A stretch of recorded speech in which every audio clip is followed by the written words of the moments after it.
to the percussion.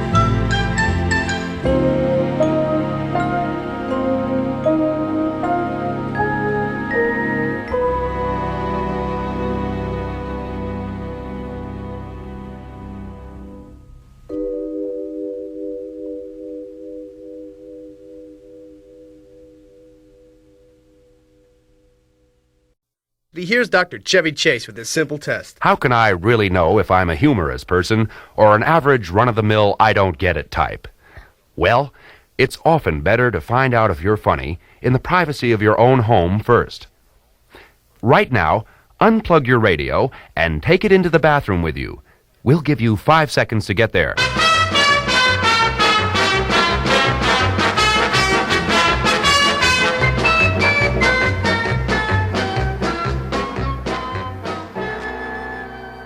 Are you there?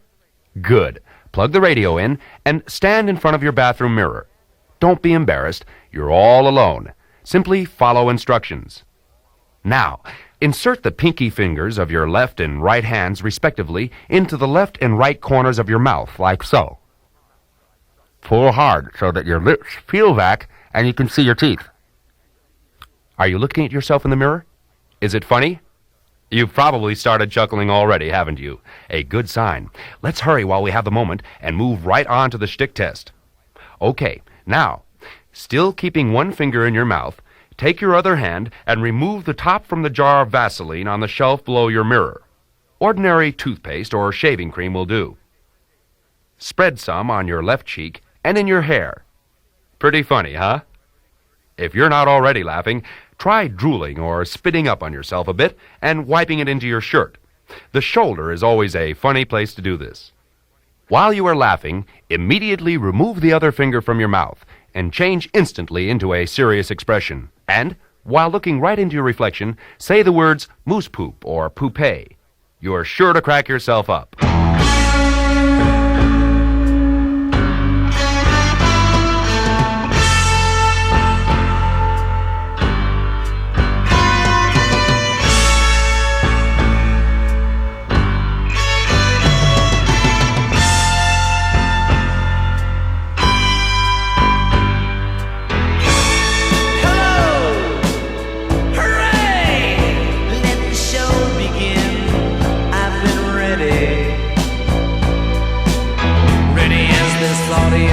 That's coming here to dream, loving every second, every moment, every scream.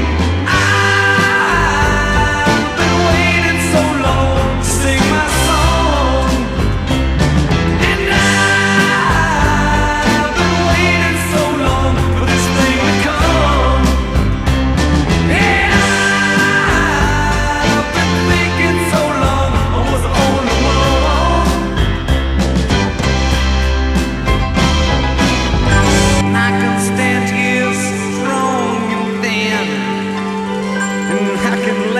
This thing begins.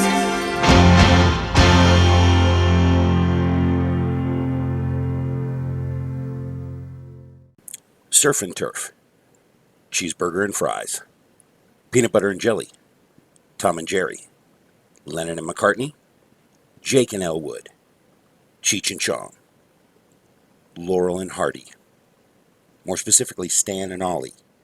Even more specifically, and pertaining directly to the subject of comedy, the original yin and yang. For my money, and this is my money because it's my channel, Stan Laurel and Oliver Hardy are the first comedy team in history. Now, I'm sure that in the vast world of vaudeville, Broadway, and radio, that there were many comedy duos or teams before them, technically, And in the large world of silent film, you can probably find a couple of comedians considered to be the first comedy team or duo as well. But much like I stated in the chapter previous to this one, my comedy knowledge and sensibilities begin right around this time. This time here that we're focusing on in the second month of this series, that being the Hollywood black and white comedy shorts, Little Rascals, Laurel and Hardy, Three Stooges. With that said, Laurel and Hardy remain the funniest and most timeless comedy shorts ever made. Continuing to look at Hal Roach, Hollywood's first comedy coach, we begin with an interview where Hal Roach remembers the beginnings of Laurel and Hardy. Comedy and the ideas of comedy came easy to me. In the first place, the easy thing I did, I looked at as many pictures as I possibly could. When the bass is looking at the picture, no matter what happened, I said if they changed it a little bit, it would be funny. Right. So my whole angle was in how to switch it around a little bit. As Laurel so often said, make it a little different. Yes. Now, did you say you worked with him first and put him in pictures before he met Hardy? Oh, yeah, well, I was wondering how they got together. somebody told me there was a man and wife, a comedian, very funny, at a vaudeville house on Main Street. I went down, saw him, I liked him, signed him under contract there that night for 7 years. Brought him back to the studio, and that was before pan-chromatic film. And he has very light blue eyes, and his eyes didn't photograph, and on the screen he looked almost blind. So we couldn't use him in pictures, but I'd already put him under contract, so he was a writer at the studio for the first several months. Then panchromatic film came in, which photographed blue better than the old film did. Yeah. We made a test of him, and he looked all right. And it just happened that Laurel and Hardy happened to be in the first picture. Hardy was working for us as a heavy at that time. A villain. Not at all the type that he played with Laurel. But the two were together, and in the projection room I saw, and there was an affinity between. There was something that one guy sort of fit the other. So I told him to make Leo McCary, a very fine director, was working for us at the time. He became one of the tops of the business. Yes. And I told Leo, let's figure to put these two in a better, you know what I mean, and see if one won't complement the other, which they did. And the thing that made Laurel and Hardy so important as a team was exactly what I say. They fit in each other. The one guy, you did something funny. You cut to either one of them. You got a laugh out of what their reaction. You cut to the other, and you got his reaction, which was another laugh. So we would get 3 laughs, while one you would get with an ordinary.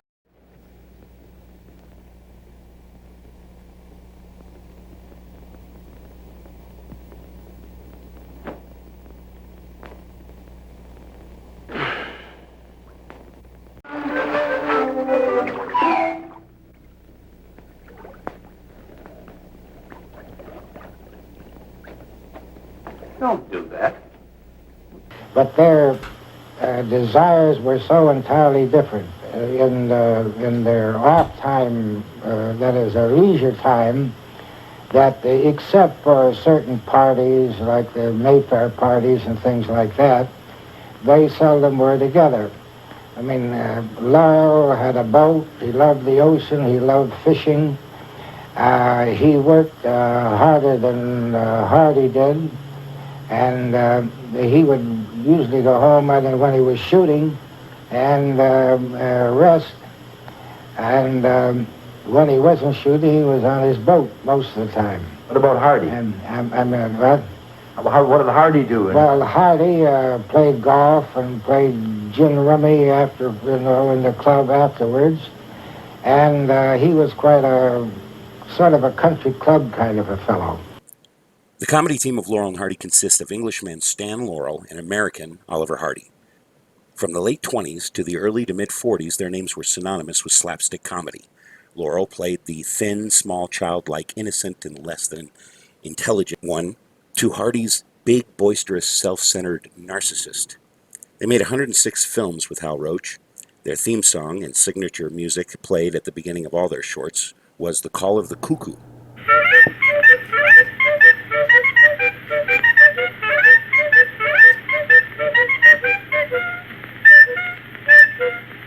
In this chapter, I would like to look at the Laurel and Hardy body of work, not film by any means. There's too many of them and too many fantastic moments to do that.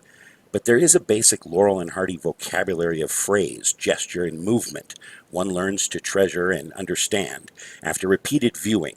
It is mostly repeated viewing that warrants loving and finding funny the oddly paired couple of Stan Laurel and Oliver Hardy. This is my friend, Mr. Laurel. I hope I find you well. Thank you, ma'am.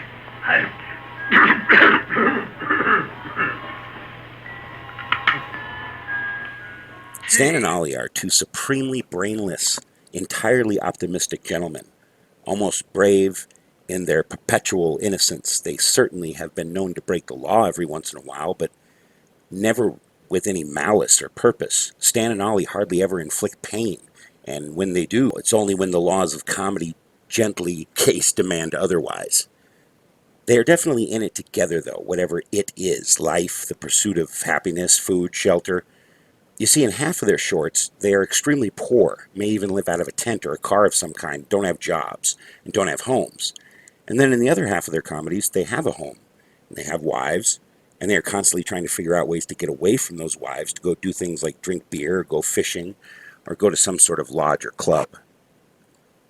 What I noticed is that the relationship between Laurel and Hardy is lopsided because Laurel is unconditionally loyal to Hardy, but Hardy, he's always pointing out things that in his opinion show that Stan Laurel is only thinking of himself, prompting him to say the tagline that in my opinion is even more often used than the infamous, "Well, this is another fine mess you've gotten me into," and a perfect example of their relationship. "Why don't you do something to help me?" That's the line that Hardy seems to say almost every short from their talkies on, which incidentally is what Laurel is doing all the time. You see, even when Laurel is bending over backwards literally sometimes to help Hardy do the most simple of things, like remove a boot from his foot, Hardy is never pleased with his efforts and constantly yells at him to help him more. Hardy was certainly not the first to break the fourth wall and look at the camera, but he definitely did it the best. Hardy's takes to the camera and through out to the audience seemed to say things like, "Can you believe this shit?" And Laurel's mannerisms, well, I could do an entire series on those alone, but here's a couple. The eye blink. Instead of doing the conventional comedic take that other comedians would do by rearing back in a reaction of astonishment, Stan takes very slowly by closing his eyes for a long second and then opening them wide as if his lids had just come unglued. He next arches his eyebrows aside and then narrows them again in a desperate simulation of thought. The arm fold fall. When confronted with a naughtiness that he knows he has committed, Stan frequently attempts to fold his arms in defiant self-boistering, but he is unable to complete the action. He forgets how to hold the pose, and his arms drop helplessly. The cry. This one is the most tangible evidence of his character's essential childishness. Stan's cry, as a full-fashioned lamenting with his eyes screwed up tightly and face contracted in pain as he wails a babyish high-pitched sob. One of his character's most potent laughter-getters, it was nevertheless, of all of Stan's mannerisms, the only one he disliked doing, and he retained it simply because it worked. This one is my favorite, and the last one I'll do right now so we're not here all night. The rhetoric strangle. When Stan gets a great idea, he is capable of formulating sensible thoughts, coming up with occasionally extremely well-thought-out plans. And after saying it once to Hardy, Hardy will inevitably say, "Say that to me once again." And Stan will, but this time his brain can hold no more, and he delivers the original concept in a language so backwards from its original form that it now resembles scrambled eggs. But, and herein lies the beauty of the relationship between Hardy and Laurel, Hardy will always retort delighted, saying, "I know exactly what you mean." Now, there are several other Laurel mannerisms, including the obvious Stan Laurel head scratch, and the maybe not so obvious, but after, and again, repeated viewing, something that you do notice about Stan is his white magic, his ability to take any object and turn it into a musical instrument. Stan and Ollie first worked together as minor players in Hal Roach's early silent series, his all-star reviews. Hardy was always playing a bad guy, and Laurel some sort of little tramp-type character. After ending up in a few scenes together, completely by accident, Hal Roach noticed the chemistry between this thin man and fat man. And again, only by an accident ending up together in another one of his pictures, Hal decided that it was time that he was going to put these two together on purpose and see what they could do. He was amazed immediately at the chemistry that not only you could sense between the two of them when you were in their presence, but the chemistry that translated onto the screen very well. Slowly but surely, out of silent films and into talkies, Laurel and Hardy became America and then the world's favorite slapstick comedy couple.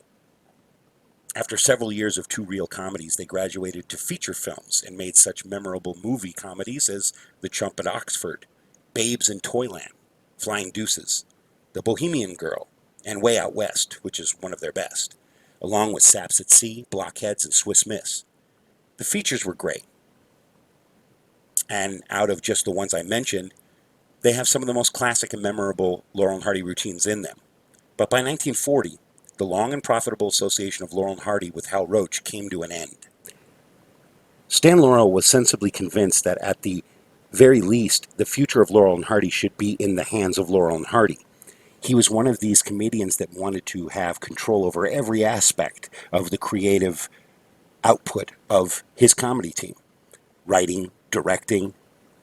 From their earliest days at the studio, both Stan and Babe had been under individual contracts with Roach, each contracting, terminating at a different time. In this way, Roach was able to control the team's destinies in a way that he liked, and it would be much easier to say that he played one against the other. But keeping both men apart contractually was a shrewd business move. By 1939, at the end of his contract, Stan determined never again to sign a contract unless it coincided with Hardy's. After parting ways with Roach, the duo ended up with a deal with 20th Century Fox. And after signing the deal, Stan found to his shocking surprise that he was not to be consulted about the film's content. What Laurel and Hardy now entered into was a 5-year period of agonizing upset and creative frustrations. 7 of these 8 films that they made during this period, Great Guns, A Hunting We Will Go, Air Raid Wardens, The Dancing Masters, The Big Noise, The Bullfighters, and Nothing But Trouble, are artistic disgraces. Jitterbugs, 1943, at the least, had an endurable storyline, some tasty production values, and some sexy females. But Stan was revolted by the experience in the films at this time.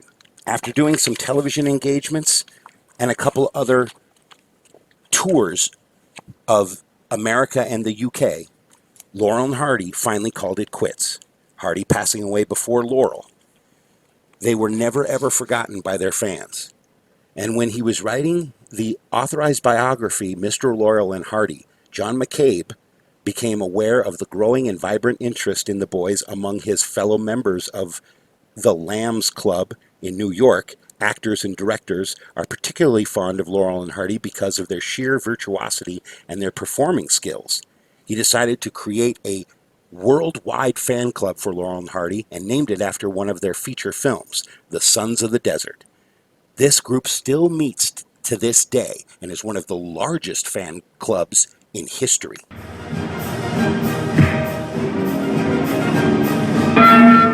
You one more chance to a pub. Oh, you don't.